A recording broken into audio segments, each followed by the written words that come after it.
Barb Stone, would you be able to come up and just say a couple minutes about what Southeast Iowa Food Hub is doing and the grants that are coming in and the unique things that you're doing supporting local farmers?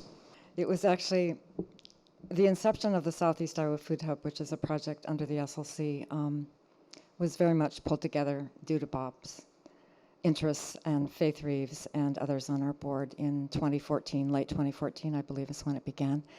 And it was, I think it was in December of 2014, I was asked to be, through Jen Swinton, to be a farmer, something or other, I forget, on the board.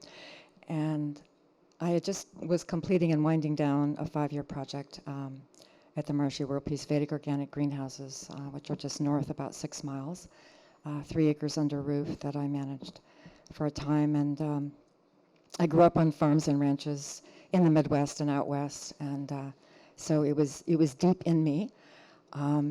But I had no idea that I would be pulled into either of these projects very unexpectedly. But it was quite a blessing, and it has sent me on quite a trajectory that has been a delight from beginning to now. And I feel like the fruition is finally really exploding wide open right now.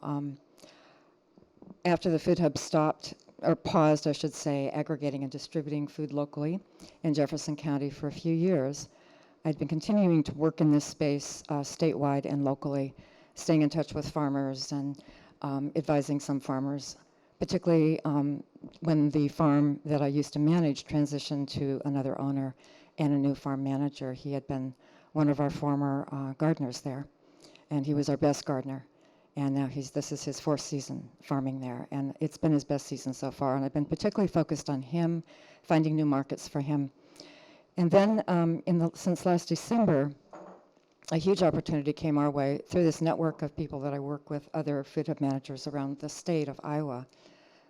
There's a team of about, 10 to 20 of us, some from different universities as representatives, and some which have great acumen in grant writing. And some just Food Hub managers that do the day-to-day work of a Food Hub, which is aggregating and distributing food from local farms statewide. We wrote this grant together. It was for $2.7 million, and we just started this week. I was able to deliver. I was just telling Faith that I had orders for $18,000 in food, and we managed to completely pack the first truck that was operational, that had a cooler system in it, with $6,500 worth of food to 5 counties. Jefferson County, Wapello, Ottumwa, and then to the east, Burlington. We have 4 pantries there that we're serving, and then Washington County, yeah.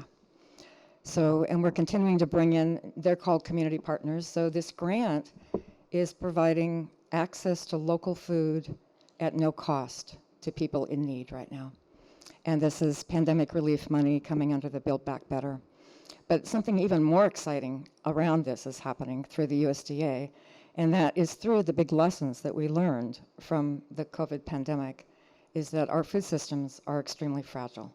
And those of us who have worked in this area know that really our first level needs to be our own backyard garden, or our own community garden. That is, to me, level 1 of food security. And number 2 is the hyper-local farm. Number 3 is the regional farms in our area, statewide. And then when we have to rely on the incumbent food system, we do. But we want it. So my work is really building out this system and helping to strengthen the system through different methodologies. We're all getting really good at grant writing. We're really good at the pieces that need to be there, and then we have these 3 aces that are really good, like Leanne here, who wrote the grant for the Fairfield Garden Initiative, that really have that experience in getting those grants awarded. So we have another one, $2.2 million, coming in a few weeks that's going to overlap with this one, and that'll be free food to schools statewide. So I just wanted to say one more thing, and that is, I see this as being very foundational. I just got an email a couple weeks ago, and then Leanne forwarded the same email to me. There is more money, another $400 million coming for the U.S. from the USDA to really more deeply establish these regional food systems. And I think there are 10 that they're going to fund. And I think Iowa has a really good shot, and that is going to build out infrastructure that we need for processing and things like that. So thank you.